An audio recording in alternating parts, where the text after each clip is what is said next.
السلام علیکم ورحمۃ اللہ وبرکاتہ۔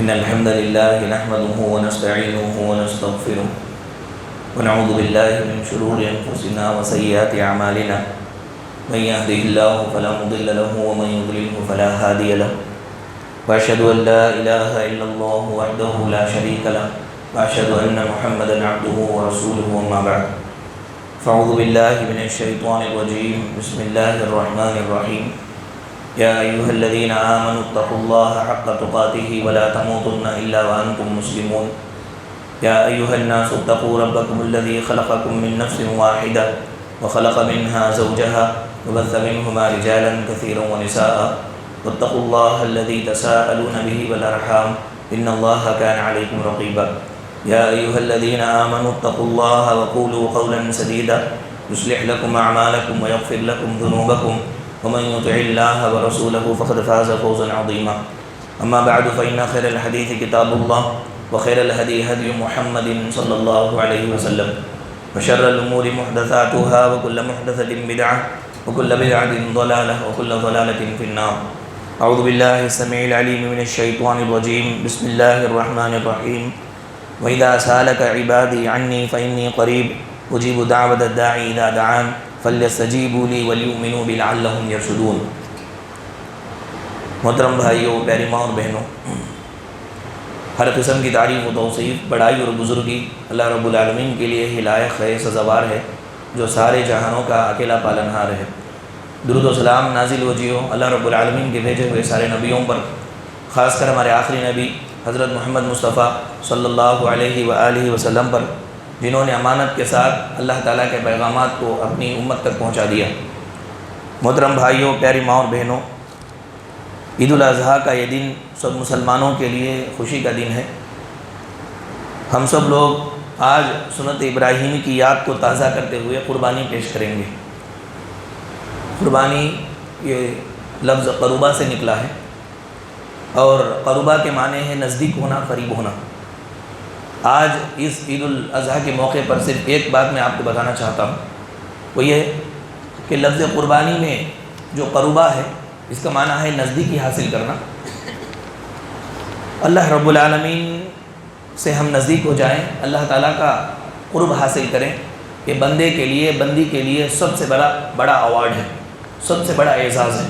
قرب الہی، اللہ تعالیٰ سے قریب ہونا، یہ بہت بڑا اعزاز ہے، بہت بڑی عزت ہے، بہت بڑا مقام ہے، بہت بڑا مرتبہ ہے۔ اسی لیے اللہ تعالیٰ نے بے شمار انبیاء بھیجا۔ کیوں بھیجا؟ بہت سارے رسولوں کو بھیجا۔ کیوں بھیجا؟ کتابیں نازل فرمائی۔ کیوں نازل فرمائی؟ صحیفے نازل فرمائے۔ کیوں نازل فرمائے؟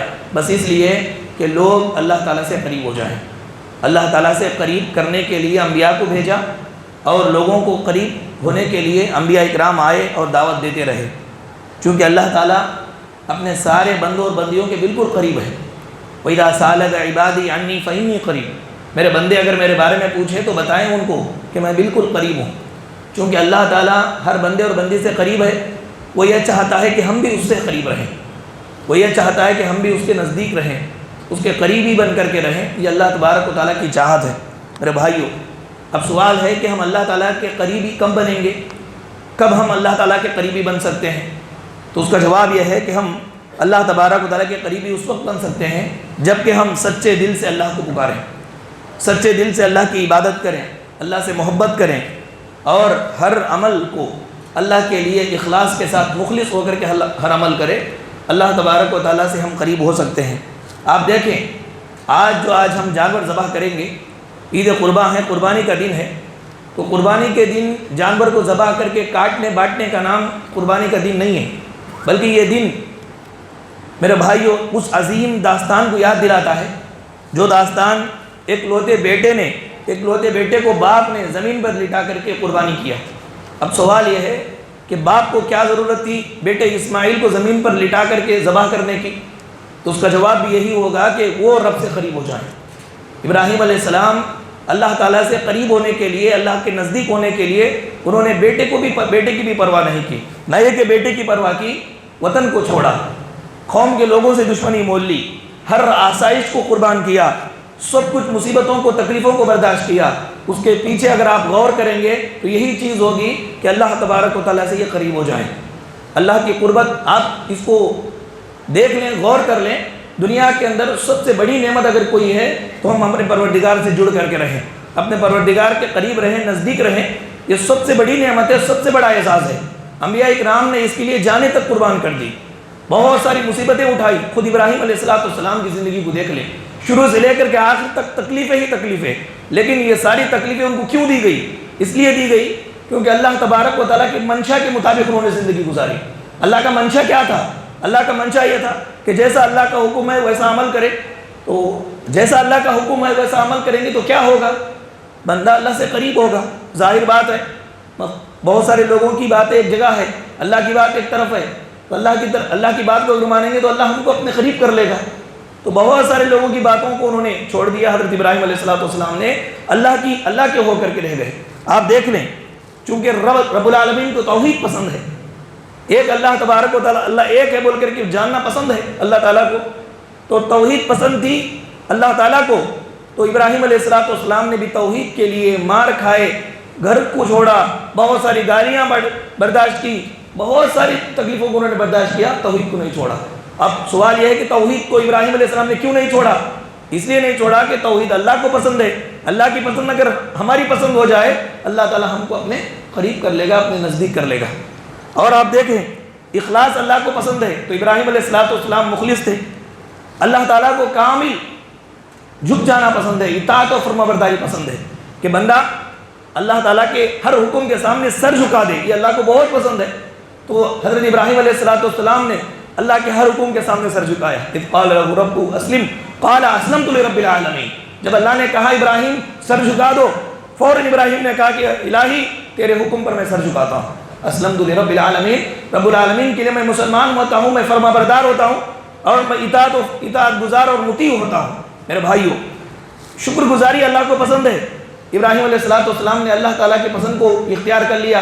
زندگی بھر میں جتنی تکلیفیں آئی اتنی تکلیفیں کسی کو نہیں آئی ابراہیم علیہ السلام کی زندگی میں. شروع سے لے کر کے بڑھاپے تک، مرنے تک تکلیفیں، امتحانات. لیکن زبان پر حرف شکایت نہیں، حرف شکوہ نہیں. تھوڑی موٹی تنگی آج ہماری آ جائے تو لمبے چوڑے شکوے کرنے لگتے ہیں، اللہ کی شکایت بندوں سے کرنے لگ جاتے ہیں. لیکن زندگی بھر امتحانات میں رہے، پریشانی میں رہے، لیکن شکایت انہوں نے نہیں کی، شکر گزاری کی، اللہ کی شکر گزاری کی. ہر حال میں اللہ کو یہ کہنا پڑا شاکرا لانعمہ اجتباہ وہداہ الی صراط مستقیم. ابراہیم ہمارے بڑے شکر گزار بندے تھے. تو یہ شکر گزاری اللہ کو پسند ہے، اس لیے ابراہیم علیہ السلام نے اس کو اختیار کر لیا. حالانکہ بہت ساری مصیبتیں آئی، شکوے کو دل کرتا تھا، لیکن انہوں نے شکوہ شکایت نہیں کی، شکر گزاری کی راہ کو اختیار کیا. کیوں؟ اس لیے کہ یہ اللہ کے قریب ہو جائیں. آخر میں اللہ تبارک و تعالیٰ نے ابراہیم علیہ السلام کی سیرت کو ہمیں نمونہ بنا کر کے کہا کہ ثم اوحینا الیک ان اتبع ملت ابراہیم حنیفا وما کان من المشرکین. اے نبی، آپ ابراہیم کے ملت کی پیروی کیجئے. یعنی جس طرح انہوں نے ہم سے قریب ہونے کے لیے بہت ساری مصیبتوں کو برداشت کیا، دنیا میں جتنی بھی مصیبتیں آئے ہم سے قریب ہونے کی کوشش کرتے رہیے. میرے بھائیو، یہ پورے باتوں سے معلوم ہوا کہ رب کی قربت یہ عظیم ترین کامیابی ہے. انبیاء اکرام اسی کے لیے محنتیں کیے کہ لوگ اللہ سے قریب ہو جائیں اور اس بہانے انبیاء رب سے قریب ہو جائیں. انبیاء کی دعوت کا خلاصہ کیا تھا؟ کہ لوگ اللہ سے جڑ جائیں. لوگ لوگوں سے نہ جڑے، لوگ فلاں سے نہ جڑے، لوگ اللہ سے جڑے. جتنے بھی انبیاء آئے، نیک لوگ آئے، علماء آئے، بس ان کا کام یہی تھا کہ لوگوں کو اللہ تعالیٰ سے جوڑ دے، اللہ تعالیٰ سے قریب کر دے، اللہ کے نزدیک کر دے. انبیاء کرام نے یہ کام کیا، کامیاب ہوئے. اب جو بھی یہ کام کر رہے ہیں دنیا اور آخرت میں لوگ کامیاب ہوں گے. میرے بھائیو، یہ عظیم کامیابی ہے. ہمارے نبی صلی اللہ علیہ وسلم نے رب سے قریب ہونے کے لیے چند اعمال بتلائے، ان کو ہم کرنا ہے. وہ اعمال کیا ہے؟ پیارے نبی نے فرمایا رب سے قریب ہونے کے لیے فرائض کی پابندی کرو. بندہ بندی فرائض کی پابندی سے رب سے قریب ہو جاتے ہیں. اس کے ساتھ ساتھ نوافل کا اہتمام کرو. اس کے ساتھ ساتھ خاص کر رات کے آخری پہر میں اٹھ کر کے عبادات کرو، یہ بھی رب سے قریب ہونے کا ذریعہ ہے. اس کے بعد حقوق العباد میں خاص کر ماں باپ کی خدمت کرو. ماں باپ کی خدمت سے رب قریب ہوتا ہے. ماں باپ کی خدمت سے رب کی نزدیکی ملتی ہے. ماں باپ کو کبھی ناخوش نہ رکھو، ان کو غصے میں نہ دلاؤ، ان کو پریشان مت کرو. یہ ہمارے نبی صلی اللہ علیہ وسلم نے نصیحت فرمائی. اور خاص کر ایسے عیدوں کے موقع پر رب کو راضی کرنے کے لیے، رب سے قریب ہونے کے لیے نماز پڑھنا، جانور ذبح کرنا، صاف ستھرا ماحول اور صفائی کا خیال کرنا، اہل خانہ کا ہاتھ بٹانا گھر کے اندر۔ عام طور پر مرد یہ اچھے کپڑے پہن کر کے باہر نکل جاتا ہے، اور عید کے موقع پر بہت سارے کام ہوتے ہیں صرف ایک عورت کے ذمہ ہوتے ہیں، جبکہ نبی صلی اللہ علیہ وسلم کی عادت تھی، یہ تعلیم تھی۔ رب سے قریب ہونے کے لیے رسول کی زندگی نمونہ ہے، تو رسول صلی اللہ علیہ وسلم اپنے گھر کے کاموں میں ہاتھ بٹاتے تھے، گھر کا کام کرتے تھے، بیویوں کا ساتھ دیتے تھے۔ تو ہاتھ بٹانا، اہل علم کی خدمت کرنا، غرباء اور مساکین کو عید کی خوشیوں میں شامل کرنا، مستحقین کے لیے اجتماعی دسترخوان بچھانا۔ لوگ جو کھا نہیں سکتے، آپ اپنے دسترخوان پر ان کو بٹھا کر کے کھلائیے۔ جو پریشان ہیں یا زیادہ ان کے پاس مال دولت نہیں، اپنے رشتہ داروں میں آپ اپنے اوپر پیسہ خرچ کر کے سب لوگوں کو بلا کر کے ان کو کھلائیے۔ یہ عید کے دن سب سے بڑے کاموں میں اور اللہ تعالیٰ سے قریب ہونے والے کاموں میں سے اللہ تعالیٰ سے قربت حاصل ہوتی ہے۔ رشتہ داروں سے میل ملاقات کرنا، دوست و احباب کو دعوتیں دینا، خاص کر سفید پوش لوگ جو ضرورت مند رہتے ہیں لیکن وہ عزت نفس کی وجہ سے، غیرت کی وجہ سے وہ لوگوں کے سامنے کھل کر کے سامنے نہیں آتے، ایسے لوگوں کی مدد کرنا اور ہمارے ملازمین کا خیال کرنا، مریضوں کی عیادت کرنا، عید کی خوشی میں مظلومین کو دعاؤں میں یاد رکھنا، یہ سب اللہ تعالیٰ سے قریب ہونے والے کام ہیں۔ میرے بھائیوں، یہ سب اس لیے کریں کہ ہم اللہ سے قریب ہو جائیں۔ عید کے دن کے یہ کام ہے، آج ہم عہد کریں زندگی کا ہر فیصلہ اللہ کے حکم کے مطابق ہم کریں گے، عبادتوں سے ریا اور نمود کو نکال کر کے پھینکیں گے، دکھاوے کے لیے عبادت نہیں کریں گے، لات ماریں گے اس کو، دکھاوے کے لیے عبادت نہ اللہ کو پسند ہے نہ بندوں کو۔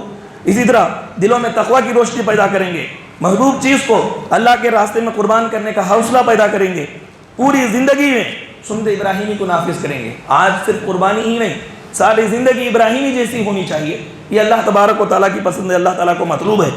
مال کی محبت میں حد سے آگے نہیں بڑھیں گے، مال کی وجہ سے رشتہ داروں کو نہیں توڑیں گے، مال کی وجہ سے لوگوں سے دشمنیاں نہیں پیدا کریں گے، مال کی وجہ سے حرام میں نہیں کودیں گے، مال کی محبت ایک حد تک رکھیں گے، اور دنیا کو مقصد بنا کر کے نہیں جئیں گے۔ دنیا ذریعہ ہے کامیابی حاصل کرنے کا، یہ مقصد نہیں ہے، یہ راستہ ہے۔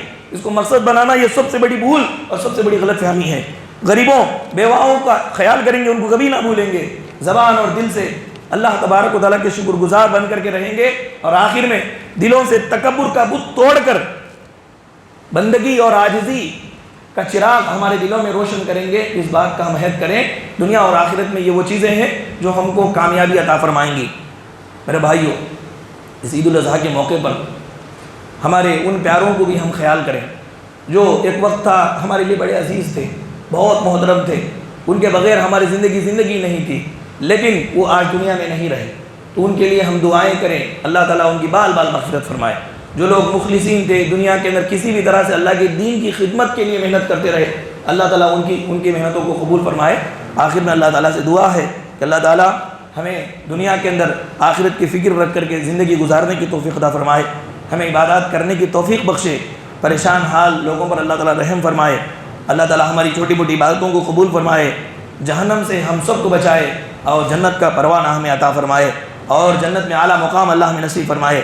ہمارے بیماروں کو اللہ شفاء کلی نصیب فرمائے، جو بھی قرض دار ہے ان کے قرض کی ادائیگی کا انتظام فرما دے، جن لوگوں کے مسئلے الجھے ہوئے ہیں اللہ تعالیٰ اپنی خاص قدرت سے ان سارے مسائل کو سلجھا دے، ان سارے مسائل کو سیٹ کر دے، رشتوں میں سچی محبت پیدا فرمائے اللہ تعالیٰ، تعلقات میں مضبوطی عطا فرمائے، مسلمانوں کو دین سے اللہ تعالیٰ جوڑے رکھے، ہمارے حق میں پروردگار بہتر فیصلے فرمائے، مسلمانوں کے جان مال اور عزت و آبرو کی حفاظت فرمائے، اسلام کے پیغام کو کردار کے ذریعے سے، اقوال کے ذریعے سے دوسروں تک پہنچانے کی ہمیں سچی توفیق عطا فرمائے۔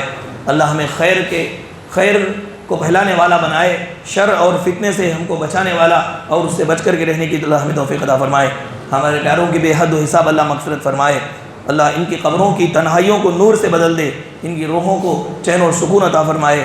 اللہ تعالیٰ جتنے بھی لوگ ایمان کی حالت میں یہاں سے جا چکے ہیں ان تمام لوگوں کو عذاب قبر اور عذاب جہنم سے بچائے، ہم سب لوگوں کو عذاب قبر اور عذاب جہنم سے بچائے۔ آپ سب لوگوں کو ہماری جانب سے عید الاضحیٰ مبارک، تقبل اللہ منا ومنکم۔ آخر میں ایک چھوٹی اپیل ہے، مدرسہ مسجد حاضہ